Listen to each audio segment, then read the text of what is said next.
All right, ladies and gentlemen, welcome back to the channel. Today we have a Lakers video for you guys. If you enjoy it, hit the like button, hit that sub button. But the Lakers, they got an actually really good win last night against the Denver Nuggets. Denver's pretty hot. The Lakers are very much not hot, and they were without LeBron James. So we have some new info on LeBron. He's most likely out for the next two games. I don't think this is a big deal at all. I've given you guys my take a lot. And personally, LeBron James and Anthony Davis, I think just if they're both healthy at any point and any time of the season, they could go out and they can feast together. They've had a couple of years playing together, and it worked out last year. They're the defending national champs. And LeBron James and specifically Anthony Davis looked incredible. These guys are paid the big bucks because they show up when it matters. But with that being said, I definitely see the worry. I see the worry for sure. But I mean, I have the same worry with like the Brooklyn Nets. If you look at the Brooklyn Nets, that big three has barely played together this season, and this Lakers team has extremely barely played together. Andre Drummond is maybe my biggest concern or question mark, I should say, with LeBron James and Anthony Davis, just because they haven't had too much run together. But the good news is they don't need Andre Drummond in order to win, right? They got Andre Drummond via the buyout market. They didn't give up anything for him.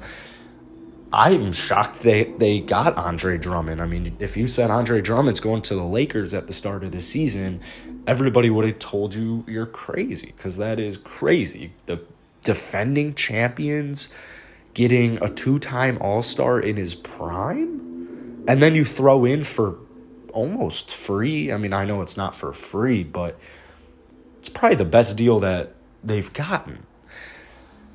Now, when I look at the other players on the Lakers team, there might be some concern. Like, I have tons of concern for KCP just in general with his three-point shot this season. He's maintained a good percentage, though, so that's, that really helps ease my pain. And then I know KCP in the playoffs, especially last year, came up very big. But last night they got a good win, very low-scoring game, extremely low-scoring game. It was really close at the end, 93-89. The Lakers got the win. They shot pretty bad, but so did Denver. They shot 44% from the field. That's almost never going to cut it in today's NBA, so that's an issue, but got to work through it. Denver's a good team. Like I said, they were on a little bit of a run, on a little bit of a streak. They're really feeling themselves. Yeah, they're without Jamal Murray, but there's a reason they were in the semis last year. They're still a very, very good team. From deep, this is probably the best part of last night. They shot 13 of 30, which, yeah, it's not, crazy, but 43.3%, that's not too bad. That is definitely just fine. So that is what I really like. They still maintain good rebounding. Extremely sloppy. I mean, that's been the story all season, has been just sloppiness, turnover after turnover after turnover. I'm shocked that they gave the ball up 20 times and still happened to win the game. That's very impressive to me. Like, that just goes to show you, I mean, Denver didn't have a very good game at all. So they were really sloppy as well. But guys like Anthony Davis, especially late, he's starting to look like Anthony Davis. 25 points, 7 rebounds, 9 of 19 shooting for him. He got up to 33 minutes.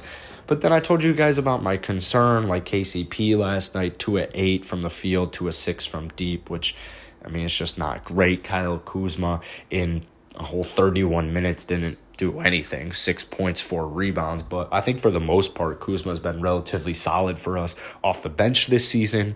Caruso, I'm going to see Caruso's real strength in the playoffs. When I think of Caruso, I think of a guy who really shows his impact and makes his money in the playoffs. So not too worried about Caruso. I mean, I'm not worried about Morris. Even Gasol, I mean, these guys are veterans. They know what they're doing. But you want to get guys like Trez, THT, Wesley Matthews, or both Wesley Matthews and Ben McLemore. You want to get all these guys' confidence up, because when LeBron James is out, especially just in normal games, but take the playoffs, for instance, when LeBron James, Anthony Davis, Andre Drummond, if all 3 of those guys are out, or if just 2 of those guys are out, you want these guys' confidence to be at an all-time high. So I'll use the Brooklyn Nets as an example. Like, that starting five is so powerful that when you give the ball to guys like Joe Harris, I mean, you want Joe Harris to be feeling himself because you want Joe Harris to know that ball's going in. So they're going to have to work on that here in the last 7 or so games. Their next game's Thursday against the Clippers. Then they play the Trailblazers, Suns, Knicks, Rockets, Pacers, Pelicans.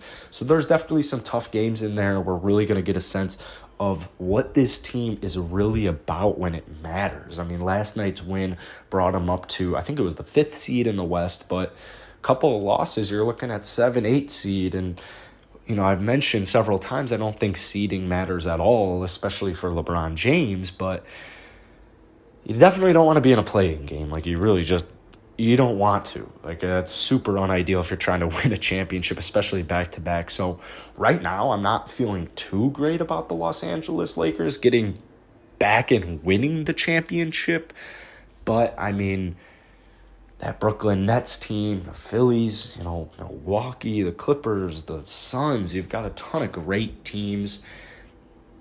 It's going to be a great playoff. So hit that like button, hit that sub button. Let me know what you guys think down in the comments below, and I will see you guys later.